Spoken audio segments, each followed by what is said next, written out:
Saludar, Danita. Sí. Vamos a saludar. Pues dile hola. Bueno, vamos a saludar a todas las personitas que se están conectando. Hoy con una invitada súper especial, mi sobrina Dana. Saludamos, Dana. Saludamos a toda la gente que se está conectando. Ya tenemos por ahí a nuestro invitado. Tenemos a Nere, que también está por ahí. A Vane. ¡Wow! ¡Cuánta gente bonita conectándose! ¿Ves? Van a entrar por aquí. Sí. ¿Ya, mi amor? ¿Ya saludamos? ¿Ya te puedes ir con mami? ¿Un besito? ¡Mua! Cierra la puerta, cariño. Hasta mañana, mi amor. Cierra la puerta. Mañana vengo y me quedo. Mañana se queda. Bueno, y con este regalito de intro damos la bienvenida a todas las personitas que se están conectando. Un regalazo y un privilegio estar hoy compartiendo este live que me hace una ilusión tremenda, no se pueden imaginar. Y bueno, este regalito es de mi sobrina, ¿vale? Que le hacía mucha ilusión saludar en el directo y pues la hemos dejado que se cuele. Y bueno, dar la bienvenida a todas las personas que se están conectando, toda la gente bonita que se está conectando. Hoy, como decía, un directo especial con un invitado súper especial. Como saben, este año para mí ha sido un año de gran transformación y también ha sido un año que me ha dado la posibilidad de actualizar esa cajita de herramientas que nos permite acceder a conocimientos y a experiencias que ayudan en el proceso de crecimiento, de transformación y de sanación a todas las personas que en algún momento pues necesitamos de ese apoyo y de esa ayuda, ¿no? De esa mano en el camino. Y para mí este año, sin duda alguna, uno de los grandes descubrimientos ha sido Hakomi. Hakomi, un método de autodescubrimiento asistido basado en mindfulness en el cuerpo, y también para mí Hakomi se resume en esto: presencia amorosa. Y conocí esto a través de una de mis mentoras y hermana de camino, Rocío Palacios. Ella me llevó hasta Hakomi y en Hakomi encontré a David Medina.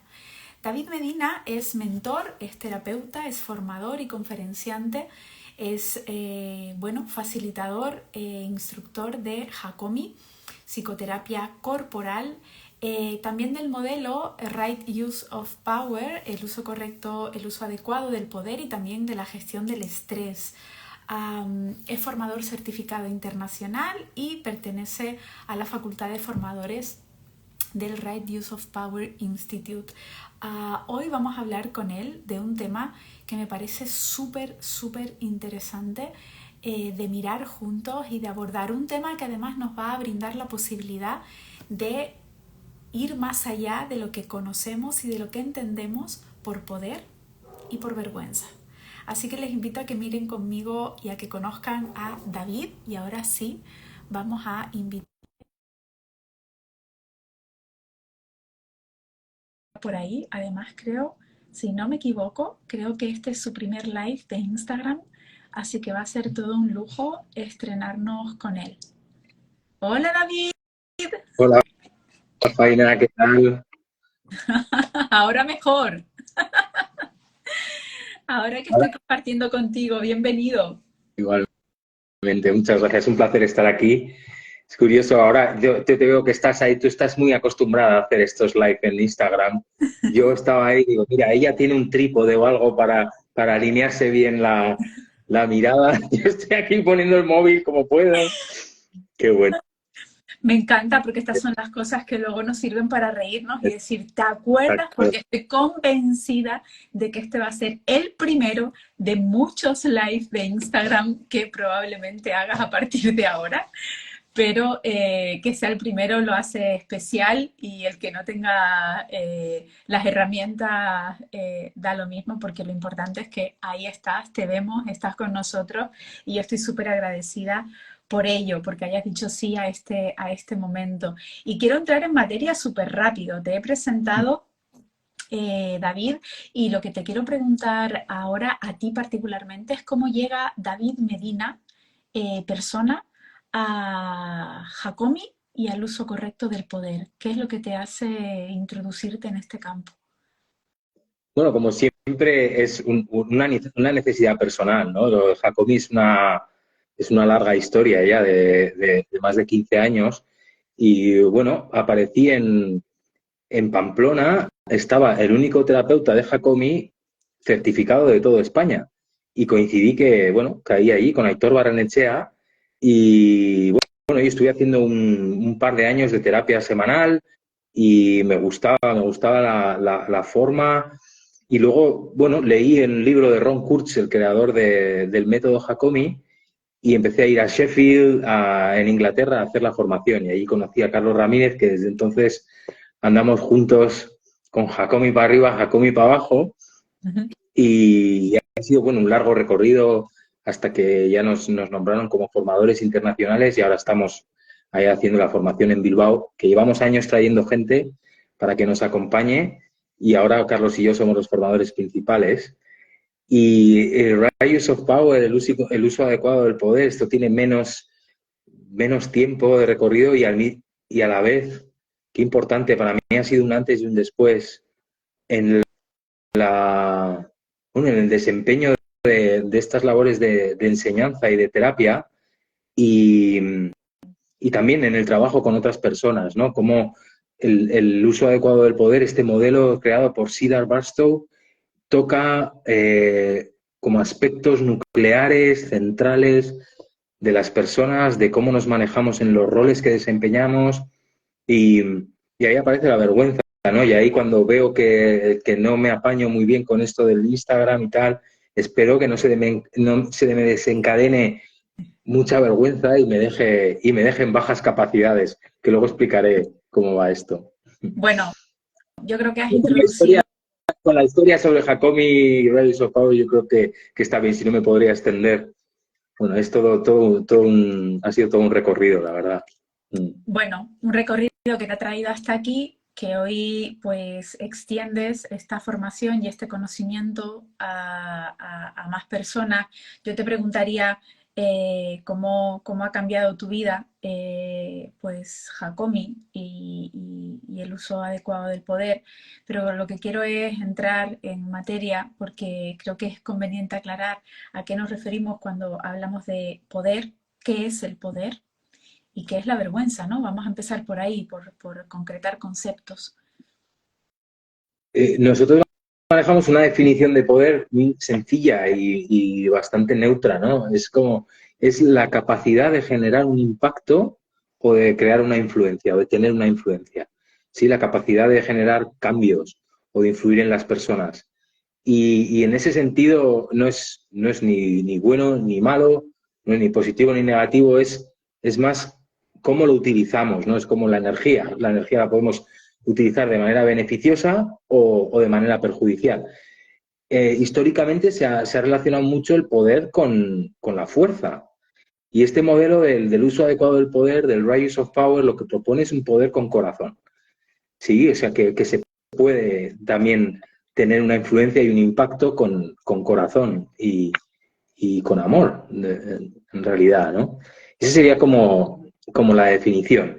Y la vergüenza me prefiero entrar un poco más tarde, Vale. como que hablemos un poquito más del poder porque Ujú, hay varios tipos de poder. Una cosa es el poder personal, ¿no? ujú. Si vemos el poder como una capacidad de crear una influencia, de tener un impacto, de influir en el entorno o en las personas para generar cambios, eh, todos nacemos con un poder personal intrínseco. Incluso un bebé tiene una influencia, ¿no? A través del llanto, cómo obtiene las cosas, ¿no? Y tiene, pues imaginaros, ¿no? Un bebé, el impacto que crea en una familia, ¿no? Todos nacemos sí, con un poder personal. Y este poder personal también incluye con ciertas cualidades, ¿no? No solo es el poder, no solo es la fuerza, pero podría ser, ¿no? Fortaleza física, la capacidad de comunicar, podría ser eh, si- podría ser la capacidad de crear conexiones entre personas, ¿sí? Ujú. Todas las cualidades, la creatividad, alguien que dibuja bien, ¿no? Toda una serie de cualidades bueno, que se expresan de manera personal. Y esto Ujú. sería el poder personal. ¿Cuáles son nuestras cualidades, ¿no? Cualidades que pueden expresarse en mayor o menor medida. Podemos estar a veces dentro de esas cualidades en altas capacidades o a veces en bajas capacidades, ¿sí? Ok. Entonces, eso sería como nuestras cualidades. Cualidades personales, y a veces podemos ser más conscientes o menos conscientes de ese poder personal. Pero Esto es algo muy importante. sí, dime, Esto dime. te iba, esto te iba a decir, porque por un lado entiendo que si entendemos la definición de poder como la capacidad de impactar o generar un cambio en el entorno, en otros, todos, absolutamente todos, tenemos poder. Y todos Totalmente. tenemos con ese poder. Eso está así. Sin Totalmente. embargo, Y, y todos tenemos unas cualidades que son una ok, expresión de ese poder personal. sin embargo hay personas que no sienten, no se sienten poderosas o no se sienten que tengan poder. ¿Por qué ocurre Exacto. esto? Exacto. Somos más o menos conscientes de ese poder personal y también esto, bueno, y luego veremos cómo la vergüenza influye en esto, ¿no? Porque por un lado tenemos ese poder personal, esas cualidades, y luego en la vida adquirimos roles. Roles como puede ser, ahora, bueno, yo soy profesor, a veces hago de terapeuta, de formador, sí, soy padre, pero luego también soy paciente cuando voy al médico, soy también alumno, sí, soy también cliente de terapia, ¿no? Por ejemplo, entonces vamos cambiando de posiciones, ¿no? En la vida. Entonces, cuando adquirimos ciertos roles, por ejemplo, de profesor, terapeuta, juez, médico, esto nos concede un manager, ¿no? Un manager de un equipo, esto nos concede un poder añadido, Ujú. ¿sí? Un poder añadido que tiene que ver con el rol que desempeñamos. Por un lado tenemos nuestras cualidades y luego por otro está ese poder añadido que es como otorgado por Ujú. los roles que adquirimos, ¿no? Ujú. Y esto hace que nos movamos en lo que nosotros llamamos diferenciales de poder. Si yo soy el profesor, la alumna, yo soy up, nosotros decimos up power y down power. ¿Sí? Profesor, alumna. Luego luego cuando voy a terapia, voy con una terapeuta, por ejemplo, terapeuta y yo cliente. Ella es up power, yo soy down power. Con mi hijo, yo soy el padre, yo soy el up power, hay un diferencial ahí. Cuando Ujú. soy alumno, yo soy down power, quien sea que esté dando las clases es up power. Cuando soy cliente, soy down power, del quien me da el servicio, ¿no? Por ejemplo. Y ahí nos movemos con ese poder añadido. Y luego hay un poder algo más, es un poco más difícil de ver, que es el del estatus.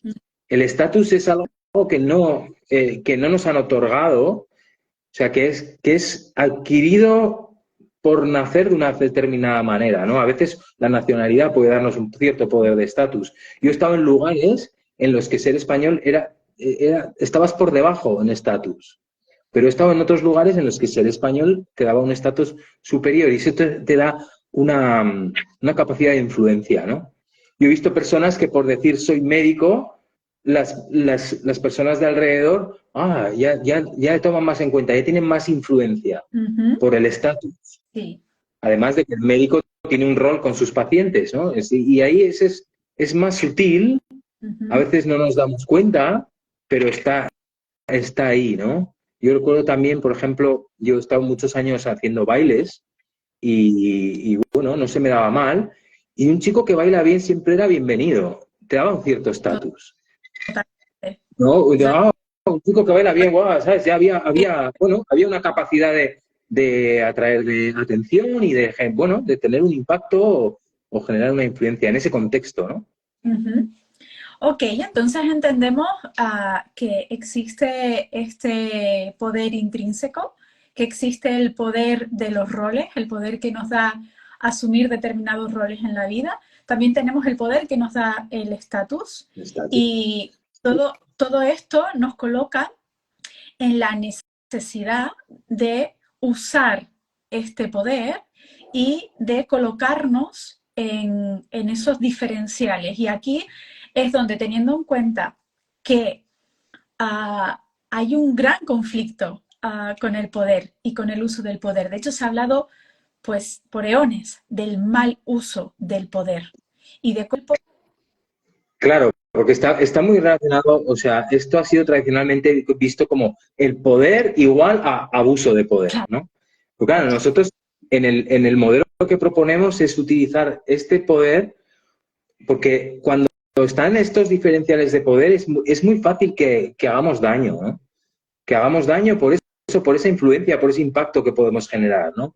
Uh-huh. Por ejemplo, yo cuando hago de terapeuta, pues tengo mayor influencia, o sea, mis palabras y las cosas que hago tienen una mayor influencia, un mayor impacto en la persona, cliente, en ese caso, ¿no? Un médico, imagínate la influencia que tiene con respecto a sus pacientes, ¿no? Sí. O el manager con respecto a sus empleados, ¿no? O el CEO de la empresa con respecto a todos los que vienen por debajo. Sus acciones, sus palabras, los políticos, ¿no? Sus acciones, sus palabras tienen mayor impacto, por lo tanto tienen mayor posibilidad de en algún momento dañar. Entonces, este modelo lo que busca es o reducir el daño o evitarlo, repararlo cuando haya ocurrido y en definitiva como promover un bienestar, ¿no? Un bienestar sostenible. Okay. Y entonces eso nosotros va por ahí, ¿no? O sea, la idea es que generalmente se ha asociado el poder con abuso de poder, pero que puede ser utilizado para generar un bienestar sostenible, puede ser utilizado para reducir el daño, para evitarlo, para repararlo si ha ocurrido. Y luego hay otro concepto que igual hoy no es el día de entrar ahí, ¿no? Pero se produce mucho daño a veces por la infrautilización del poder. Y voy a poner un ejemplo muy sencillo.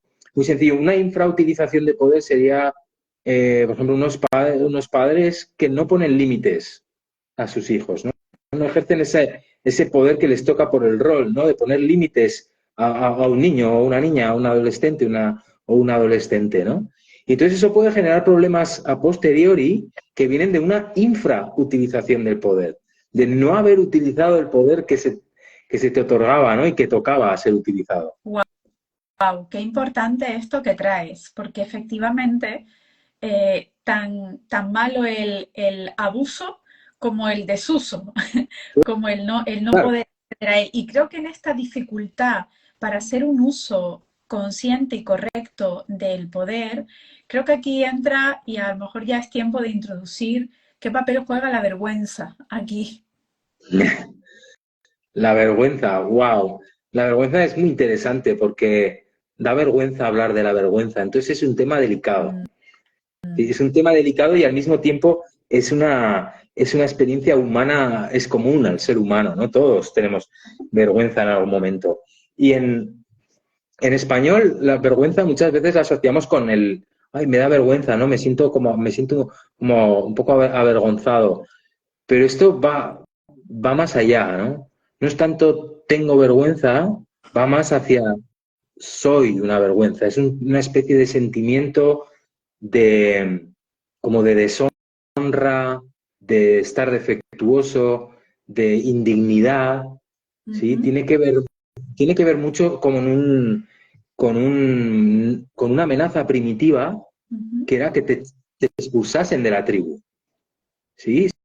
Si soy así me van a expulsar de la tribu. Entonces es un sentimiento de amenaza de que voy a ser rechazado. Voy a ser rechazado, voy a ser indigno, voy a ser incompetente. Y es muy curioso porque muchas veces está escondido porque da vergüenza hablar de la vergüenza. No es algo fácil.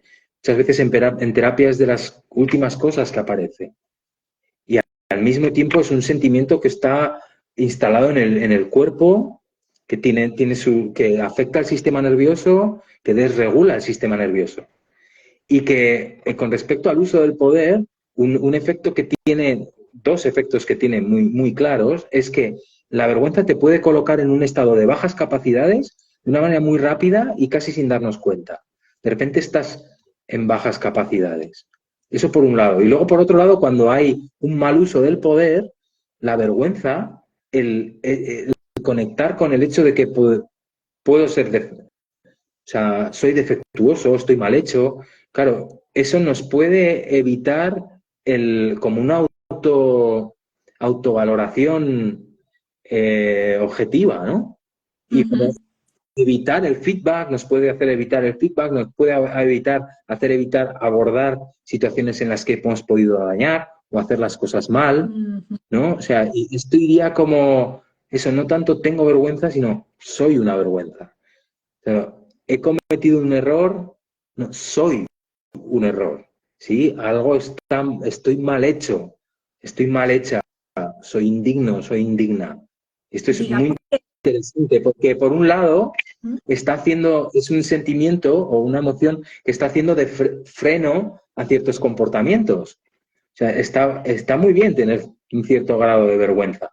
Sí, yo no quiero ser una persona sin vergüenza, ¿sí? Porque no pondría freno a lo que hago, a lo que digo, ¿no? Entonces es un freno que nos permite estar en relación, no hacer ciertas cosas, no decir ciertas cosas, y al mismo tiempo, claro, a algunos y algunas, pues nos influye mucho por ese sentimiento, ¿no?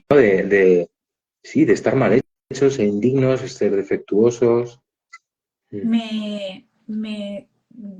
Cuando te escucho, primero moviliza. Es verdad que Seguro. hablar de ello, solo hablar de ello ya moviliza, imagina cuando lo sentimos, ¿no?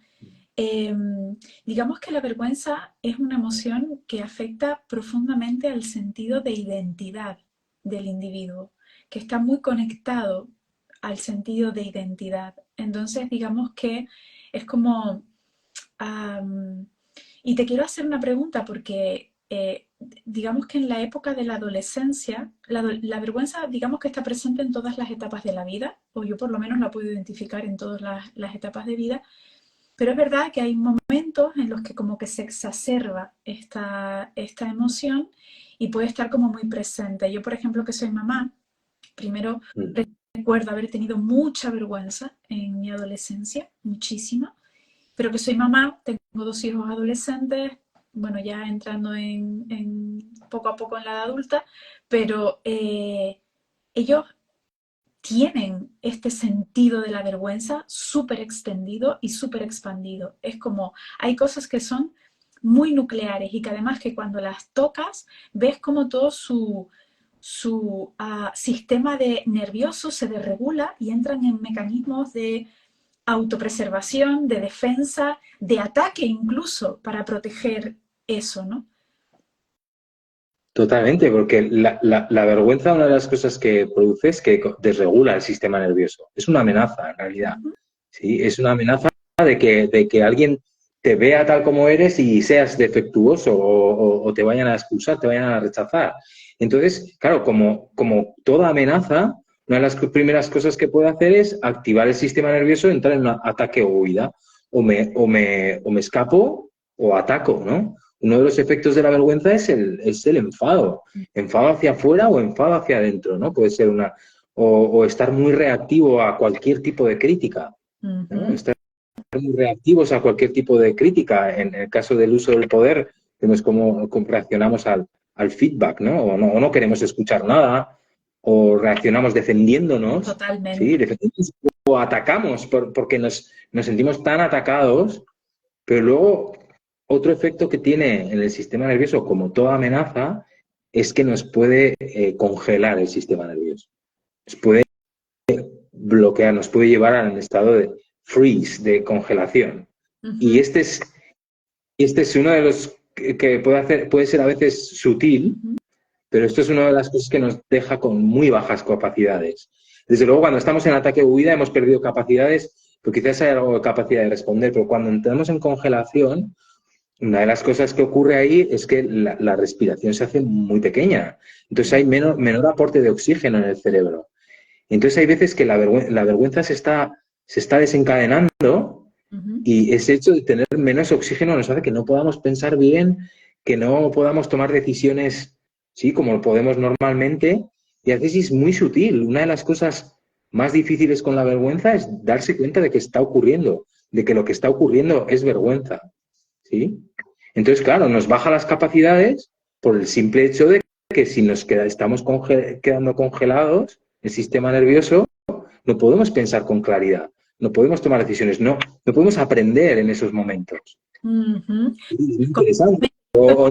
No sería el momento de reproducirnos tampoco, ¿no? O Claro. sea, ese sería todo, el aprendizaje, la reproducción, la toma de decisiones, serían más como de un sistema nervioso, momentos de un sistema nervioso regulado, ¿no? Bueno, Que- y la conexión, desde luego, una de las cosas que hace la vergüenza es nos desconecta, porque nos aislamos o porque estamos en guerra, ¿no? sí, sí, completamente, en modo supervivencia, que llamo yo. Y Sí, ahí, sí, y ahí se acabaron las habilidades sociales y se acabó la capacidad de responder de forma consciente. Ahí está funcionando el cerebro primitivo a algún nivel. Y esto es un estado que puede ser muy, muy intenso y muy complejo de abordar. Me venían a la mente los adolescentes como ejemplo de la vergüenza expresada in extremis, ¿no?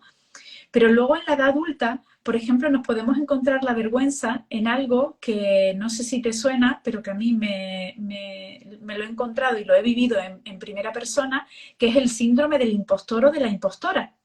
¿Qué es total. esto con la vergüenza? Claro, la vergüenza, además de ser es una sensación física, está instalada en el cuerpo. Mm. Sí, está instalada en el cuerpo y tiene un efecto en el cuerpo, incluso con posturas, sus tensiones, sus efectos, ¿no? Y luego tiene un efecto en el sistema nervioso y además tiene un discurso asociado. Va, va también con un discurso asociado, con el discurso de la vergüenza, ¿no? Y el discurso de la vergüenza va a ir en la línea de es que no eres suficiente, lo que sea, es que así nadie te va a querer, es que, sí, va en esa línea, ¿no? La línea de no ser suficiente. No eres lo suficientemente guapo, guapa, no eres lo suficientemente listo, lista, no eres lo suficientemente fuerte, no eres lo suficientemente buen orador para hacer esto. Y entonces No estás suficientemente preparada. no estás Mm. suficientemente preparada, no eres suficiente o no eres digno de, así nadie te va a querer, tú no vas a ser elegida, Mm. tú no vas a ser aceptada, por ahí, Mm. sí, sí, van por ahí los tiros. Entonces, claro, cuando hablamos de un desempeño profesional, pues ese discurso, claro, el síndrome del impostor a veces puede ser sano, ¿no? O sea, decir, a ver, esto lo tengo que hacer bien si no estoy. Pero luego hay veces que no, que es el discurso de la vergüenza el que está creando ese síndrome del impostor o de la impostora, ¿no? Está diciendo, no eres lo suficientemente buena para hacer esto, no eres lo suficientemente hábil o no estás lo suficientemente capacitada para hacer terapia con otras personas, lo que sea, Ujú. no estás suficiente preparada para este puesto que está ahí disponible, ¿no? O Ujú. este puesto que te han dado, ¿no? Claro. Entonces, ese síndrome del impostor puede tener mucho que ver con el discurso de la vergüenza. De hecho, lo he vivido mucho con compañeras y con clientas a las que he acompañado en el mundo del emprendimiento y ahora que está todo esto, todo este boom de las redes sociales donde todo el mundo parece que tiene que ser capaz de ponerse delante de una cámara y hablar y interactuar con el universo digital y todo el mundo tiene que tener redes sociales y todo el mundo tiene que estar conectado. Y de repente hay muchas personas que se encuentran de frente ante esta demanda social, se encuentran de frente con ese obstáculo de decir, pero es que yo no me siento capaz de ponerme delante de una cámara, es que yo no soy capaz de mostrarme.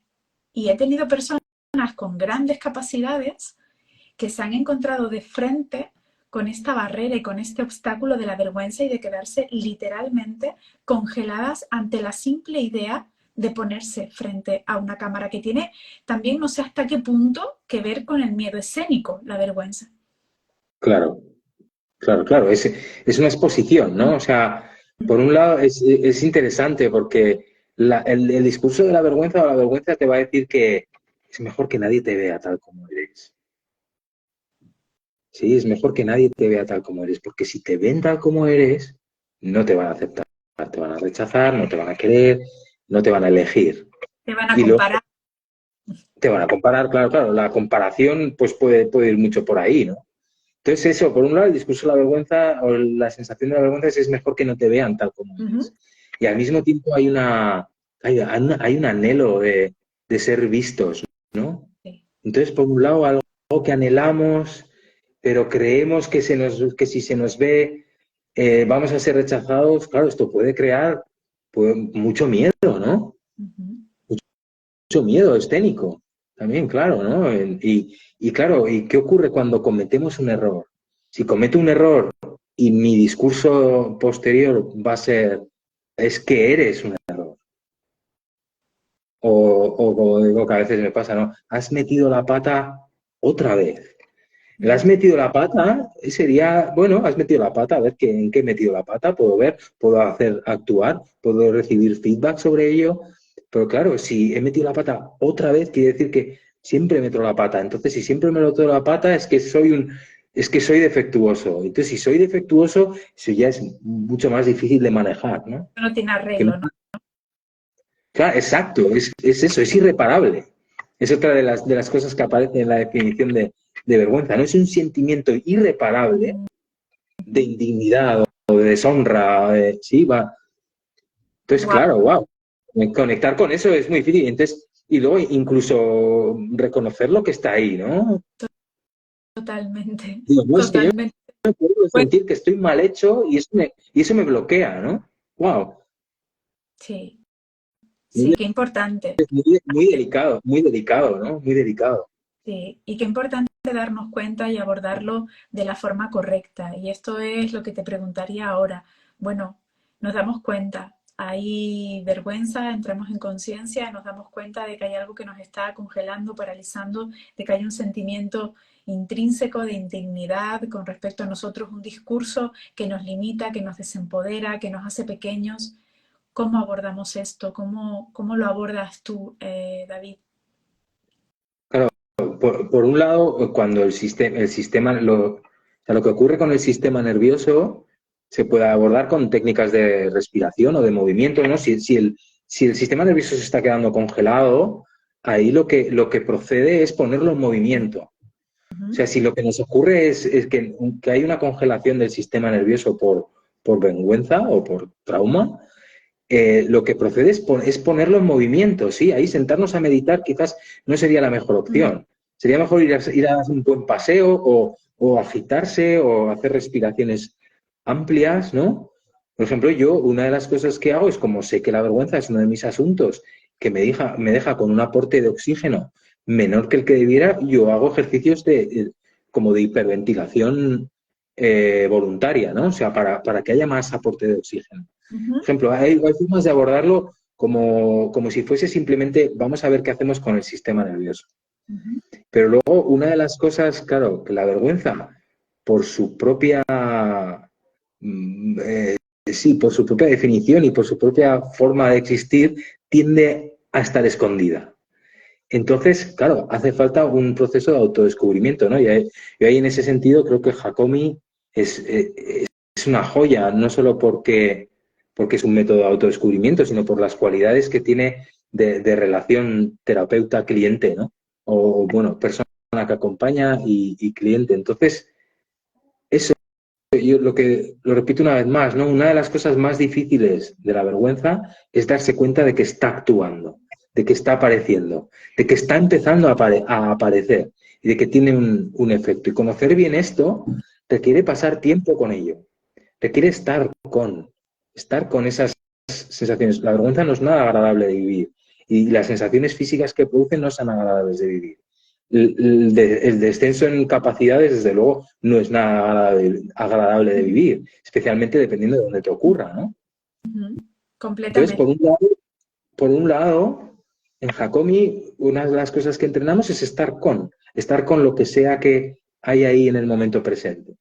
Y claro, estar con lo que sea que hay en el momento presente, cuando el momento presente es nutritivo, es agradable, lo sientes como saludable, fácil, ¿no? Bien, claro, pero estar con algo que no es agradable de vivir, algo que, sí, pues algo que puede ser incómodo, pues no es fácil, pero nosotros entrenamos una tolerancia a esa incomodidad.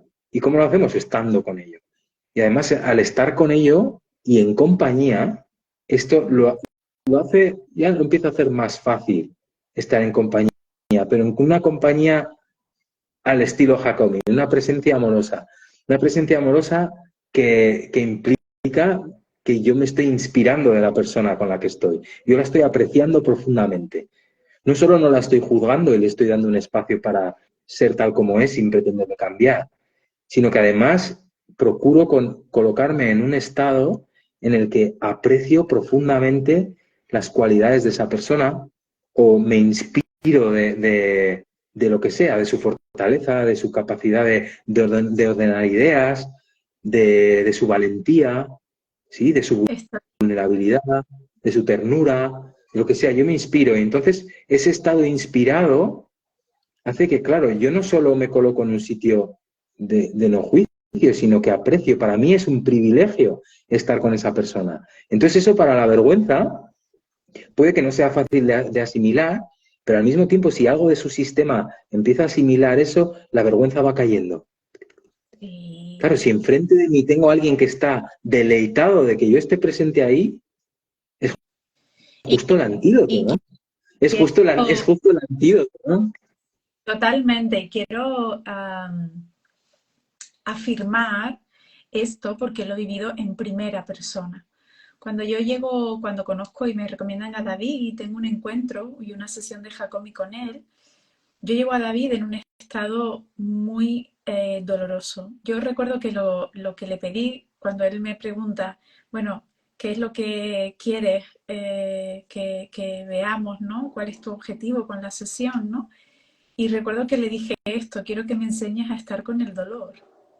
O sea, sentía tanto dolor y, y, y no sabía cómo lo podía procesar, porque era tanto que estaba completamente fuera de mi capacidad de sostener.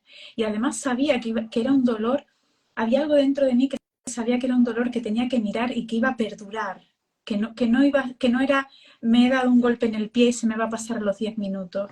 Era algo que había tocado una herida de trauma que realmente iba a requerir de mí mayor ventana de tolerancia al dolor, que en ese momento ni siquiera sabía lo que era la ventana de tolerancia al dolor, pero solo sabía que era un dolor tan abrumador que no tenía posibilidad de abarcarlo por mí misma. Y dentro de este dolor, una de las emociones profundas que había era vergüenza. Yo sentía vergüenza de mí misma. De hecho, me aislé completamente, no me sentía capaz de salir al mundo, dejé de trabajar, dejé de estar, bueno, mi comunidad lo sabe porque en el momento en el que estuve lista para compartir mi proceso lo pude compartir, pero sentía tal nivel de vergüenza de mí misma por lo que había vivido que no era capaz de continuar con mi vida normal.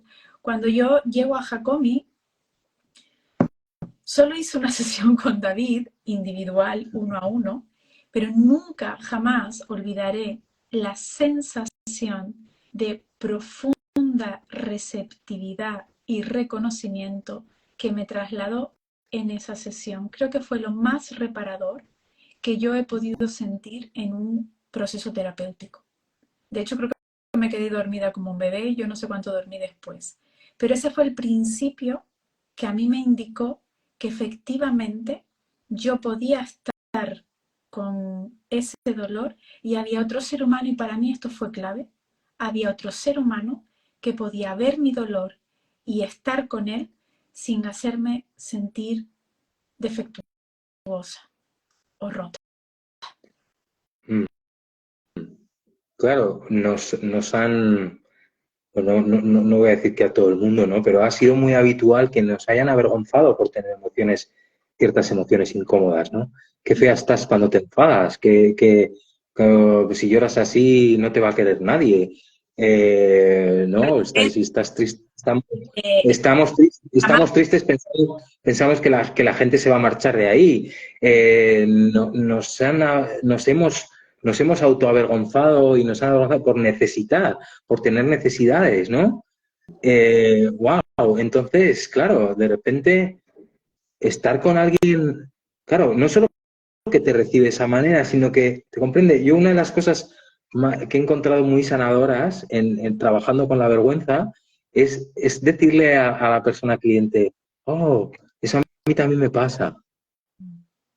Wow, eso a mí también me pasa. Entonces es como, claro, si la vergüenza es ese miedo primitivo a que te rechacen, a que te echen de la tribu, alguien a quien le pasa eso no te va a rechazar, te entiende, te acepta, está ahí. Alguien que también le pasa, entonces es como que, por un lado, eso, ¿no? A mí también me pasa. Yo también he estado como tú estabas ese día. Yo también he estado como tú estabas ese día, con lo cual lo recibo, lo entiendo, lo comprendo. Y además, eso, a mí también me pasa estar así, ¿no? Entonces estoy con eso, lo recojo y además me inspiro de tu presencia, me inspiro de las cualidades que tú tienes, ¿no? Y a veces es simplemente, guau, esta persona que valiente es de estar aquí con todo esto, ¿no? Y traer aquí a una persona que no conoce de nada, que soy yo, que me parece un privilegio, me parece una valentía, o sea, algo espectacular, ¿no? Y ya solo eso me deleita y hace que para mí sea un privilegio estar en ese momento, ¿no? me parece, Entonces, claro, me parece esas condiciones son ideales para, para ese sentimiento de vergüenza, ¿no? totalmente. De hecho, me parece una de las cosas que me parecía muy valiosa y que me enamoró del proceso de Hakomi, es que no hay nada, o sea, no hay nada ah, ah, de apoyo, nada de victimización en el proceso. No hay mirada no hay desigualdad de poder en el sentido de que no hay una mirada de hay una persona que está mal y yo estoy bien, sino que hay una unión, una igualdad, un encuentro en esa presencia amorosa. Yo me encuentro con el otro desde un igual a igual. Esto no sé si lo llego a expresar en palabras como lo sentí internamente en mi corazón, pero yo no sentí en esa sesión que había alguien, que yo estaba mal y había alguien que estaba ahí intentando arreglarme. No, claro, es Es, muy interesante. Sí que hay un diferencial de poder en el sentido de que bueno, yo asumo el papel ahí de terapeuta, de acompañante, pero hay un diferencial de poder. Yo asumo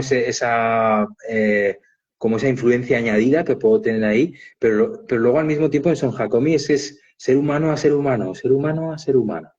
Es sí. ser humano a ser humano. Y este enfoque del experto-paciente con la vergüenza no creo que funcione tan bien. Es avergonzante en sí mismo.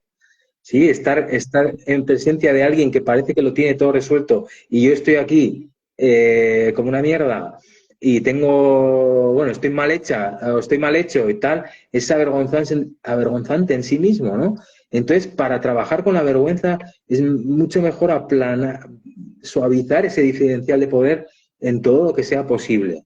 ¿Sí? Mm, Y en eso nosotros en Jacobi lo hacemos como reconociendo, yo no soy alguien que tiene todo resuelto, yo no doy consejos, yo no le digo a las personas lo que tienen que hacer con su vida, bastante tengo yo con la mía. Pero sí que es verdad que tengo ciertas habilidades que son muy interesantes para que esa persona se autoexplore. Y que la forma de estar con los demás que tenemos en Jacobi es muy beneficiosa para la vergüenza. Es como si fuese el antídoto. Por un lado, esa exploración a la que invitamos a las personas y por otro lado, esa forma de estar que tenemos como acompañantes, ¿no? Lo que nosotros decimos presencia amorosa, es una presencia apreciativa, yo me deleito. Bueno, yo digo, yo como representante aquí de los que hacemos Hakomi, pero son las personas que practicamos Hakomi, nuestra tarea fundamental, principal y primera es deleitarnos de la presencia de la otra persona. Y eso en sí mismo ya es sanador para la vergüenza en la medida que la otra persona puede asimilarlo y su sistema puede darse cuenta de que eso está ocurriendo, ¿no? Sí. Y volver a la conexión, porque la vergüenza, una de las cosas que genera es que nos desconecta. Sí. Nos desconecta. Como estoy mal hecho, como soy indigno, como estoy defectuoso, no conecto, ¿no? Y fíjate qué importante, porque No puedo conectar. y no haremos hincapié lo suficiente a lo largo de este live en un hecho en cuestión, y es que pasa completamente desapercibida en muchos casos la respuesta somática, emocional y psicológica de la vergüenza. Pasa desapercibida. Yo, a posteriori, es que he podido entender que fue la profunda vergüenza que sentí lo que me llevó a desconectarme de todos, de todos. Yo no me sentía capaz ni de estar con mis hijos, ni de estar con mi familia, ni de estar en el trabajo, o sea, era una sensación de aislamiento tan grande, que recuerdo que donde único realmente yo me sentía mínimamente segura o que podía, que veía que salía, era en los encuentros de Hakomi, donde con gente que no conocía de nada, mi sistema se relajaba y podía como... y fue muy reparador para mí. Y ahora, una de las cosas en las que entré en ese tiempo fue en la dificultad de sentir que podía acompañar a otros o ayudar a otros estando yo mal.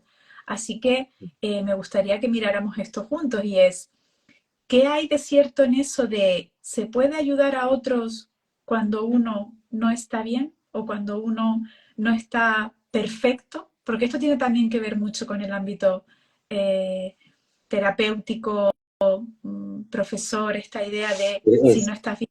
Es algo que los que nos dedicamos a trabajar con personas siempre está ahí en el aire y a veces es la voz de la vergüenza también la que nos desacredita en ese sentido, ¿no?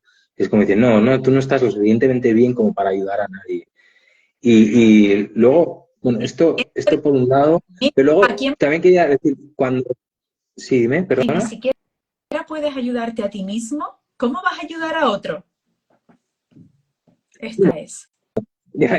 El asunto es cuando estamos pasando una mala época, ¿sí? ¿Cómo si podemos ponernos en disposición de la otra persona y tenemos ciertas herramientas, yo creo que también, mira, yo ahí lo comentaba ayer con una compañera. Yo algunas de mis mejores sesiones las he hecho en momentos en los que yo estaba mal, en los que me sentía muy vulnerable. Pero ese estado de vulnerabilidad implicaba como una sensibilidad, una comprensión, un estar como a flor de piel, ¿no? Es una capacidad de conectar con la otra persona a ese nivel que fueron muy beneficiosos para esas personas, ¿no? Entonces yo creo que, bueno, a no ser que estemos tan abrumados que no podamos ponernos al servicio del otro, hay que valorar, ¿no? Porque a veces también nos sentamos, igual digo, tengo un día de mierda hoy y tal, digo, tengo que hacer una sesión, pero luego nos podemos sentar ahí con la otra persona, ponernos al servicio, tenemos nuestras herramientas de autorregulación, que nos vamos regulando con el rato, nos centramos ahí, estamos disponibles para la otra persona y pueden salir cosas muy bonitas no estando en nuestro mejor momento. Y eso lo he podido comprobar muchas veces. Por un lado hay una parte como de que te remangas, te pones ahí con la otra persona, te sientas, pero luego hay a veces un estado de sensibilidad, de estar a flor de piel, incluso de percibir lo que la otra necesita Mm, mm, muchas veces, ¿no? ¿Qué es lo que la otra necesita? Pues conectas muy fácil con esa vulnerabilidad, ¿no? totalmente. Yo también lo Y he vivido. luego, antes de que se me olvide, eso Ujú. que decías de llegar a Hakomi y que era como el único lugar donde te regulabas, ¿no? Claro, una de las cosas que trabajamos el primer día de Hakomi, primera sesión de Hakomi, es aquí eres bienvenida, ¿no? Aquí eres bienvenida y aquí eres bienvenida le podríamos añadir, aquí eres bienvenida como sea que estés, aquí eres bienvenida tal como eres, también, ¿no? Con algo que nombro últimamente, ¿no? Es tus resistencias son bienvenidas aquí. Entonces, claro, si de verdad yo estoy dando la bienvenida o un grupo, ¿no? Estos grupos que nos reunimos, si alguien que viene nuevo, si se le da la bienvenida de verdad, claro, si esa persona se siente bienvenida, justo es el antídoto a la vergüenza. La vergüenza es el miedo a que me van a rechazar, el miedo a que me van a expulsar de la tribu. Entonces, en en el primer concepto de Hakomi, que es dar la bienvenida a las personas, o a los estados, a las emociones, tal como son o tal como se están expresando en este momento, ya estaríamos yendo hacia el antídoto de la vergüenza. Completamente. De hecho, yo siempre lo decía, digo, es mi momento favorito de la semana, porque Mm, cuando llego a comer, llego a casa. Llego a mm, casa, llego a ese lugar donde tu corazón se siente bienvenido. Ni siquiera tu cabeza, porque tu cabeza puede estar en otra, pero mm, llegas y hay algo que se aquieta, hay algo que pasa fisiológicamente que, que se relaja, que entra y es como, no es que me digan que soy bienvenida, es verdaderamente sentir que soy bienvenida y mm. sentir que mi presencia es apreciada en ese contexto. Y eso es profundamente reparador. Y hablando de esto decías con el uso.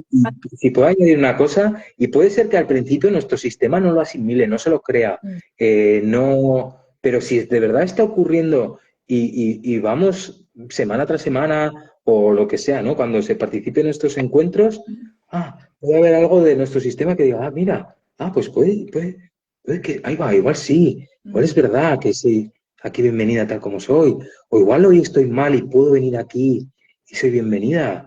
Igual tengo angustia y mi angustia es bienvenida. Igual estoy triste y aún así soy bienvenida.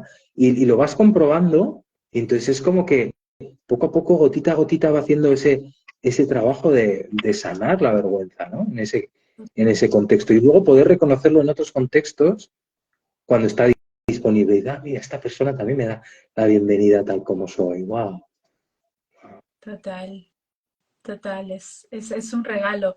Decías antes cuando hablábamos de los diferenciales de poder y cuando hablábamos del efecto que tiene el uso adecuado del poder en la vergüenza y de cómo podemos usar, de cómo el uso del poder puede provocar daños y de hecho, pues a veces, y además no siempre y muchas veces, muy pocas veces es un daño conscientemente infligido, sino un daño colateral o inconscientemente infligido. Pero una vez que se ha infligido daño en el uso del poder, ¿cómo podemos repararlo? Wow, esto nos da para otra entrevista, ¿no? Ahora seguida, ¿no? El, esto tenemos para otra hora. Bueno, nosotros el modelo este del uso adecuado del poder, por un lado, eh, tiene un modelo de resolución de conflictos cuando ha habido daño. Sí, también tenemos que tener en cuenta nuestros límites, cómo afecta nuestra vergüenza, conocer nuestra sombra relacionada con el poder. Sí, cómo nos relacionamos con dar y recibir feedback. Sí, si pedimos feedback, tenemos que como convertirnos en unos buscadores de feedback, ¿no? Que nos retroalimenten, que nos digan cuál ha sido el impacto de nuestras palabras, de nuestras acciones. Y bueno, esto, claro, digo que nos da para otra entrevista, pero tenemos toda una formación. De hecho, ahora el 14, 15, 16 y 17 hacemos Carlos Ramírez y yo la primera formación en castellano de este modelo, ¿no? Del uso adecuado del poder, The Right Use of Power, creado por Siddharth Barstow, que hasta ahora se han hecho todas las formaciones en inglés y lo hacemos por primera vez en castellano online ahora en diciembre. Claro, hay toda una serie de temas muy, muy interesantes y que nos tocan en lugares muy nucleares de la persona, ¿no? Y la vergüenza es otro aspecto clave. La vergüenza es un aspecto clave. En el libro del uso adecuado del poder está el capítulo del poder personal y justo después está el de la vergüenza. Para mí como si fueran la cara y la cruz de una moneda, ¿no? Y como si funcionasen de una manera inversamente proporcional. En la medida en que puedo expresar mi poder personal, pues si se expresa la vergüenza, mi poder personal va a decrecer, ¿no? Y Me al revés. parece apasionante. Yo quiero, porque bueno, es verdad, no había visto la hora, pero acabo de ver la hora y ya se nos ha pasado la hora a la velocidad de la luz. Así que después de haber hecho esta incursión en el universo Hakomi y en el universo The Right Use of Power, que además tenemos esta oportunidad extraordinaria, quiero, David, que nos cuente, pues, todas las personas que nos hayan escuchado en este live y que quieran y tengan interés en conocer más acerca de Hakomi o que quieran conocer más acerca de esta fantástica oportunidad que tienen ahora en diciembre de formarse y adquirir las herramientas que brinda el uso adecuado del poder, pues dónde tienen que contactarte, cómo pueden hacer. Sí, Jacobi, tenemos una formación maravillosa que hacemos en Bilbao, que nos reunimos durante 5 días cada 4 meses, 3 veces al año, y lo pueden encontrar en www.hakomi.es y ahí está la información con un programa de una formación que comenzamos a partir de febrero de 2024. Y luego yo llevo unos grupos semanales, que son los miércoles, que ahí, bueno, podéis escribir al email, igual lo ponemos en los comentarios si es posible, Faina, es centroaurin@gmail.com y ahí también me podríais contactar para cualquier duda que tengáis o si también con la posibilidad de hacer alguna sesión individual con respecto a estos aspectos del uso del poder o de la vergüenza específicamente. Y bueno, yo estoy disponible cuando queráis y es un placer atenderos porque todo esto me fascina. Es como... Y de hecho están relacionados porque el uso adecuado del poder nació como el código ético de los practicantes de Hakomi en el Hakomi Institute. Pero luego claro, ha visto que tiene las aplicaciones no solo para practicantes de Hakomi, sino para terapeutas de todo tipo, psicólogos, psicólogas y también para cualquier persona que esté Para los moviéndose en diferenciales de poder, ¿no? para los padres y las madres. Para los madres, para los managers, para mandos intermedios. Mandos intermedios se tienen que estar todo el día moviendo con el poder que les viene de arriba, con el poder que ejercen hacia abajo. Fum, fum, fum, fum, fum. Es maravilloso, ¿no? Y Yo luego creo que es muy especial. para que haya situaciones que no solo no causen daño, sino que incluso podamos crear a partir de esas situaciones experiencias sanadoras. Esto yo lo he vivido, o sea, no solo reducir el daño, evitarlo, repararlo, sino que incluso que ocurran experiencias sanadoras, ¿no? Por el hecho de tener en cuenta de que el uso del poder puede dañar, es muy probable que en algún momento dañe. ¿Y qué puedo hacer yo con todo eso? ¿Y cuáles son las formas en las que yo puedo dañar?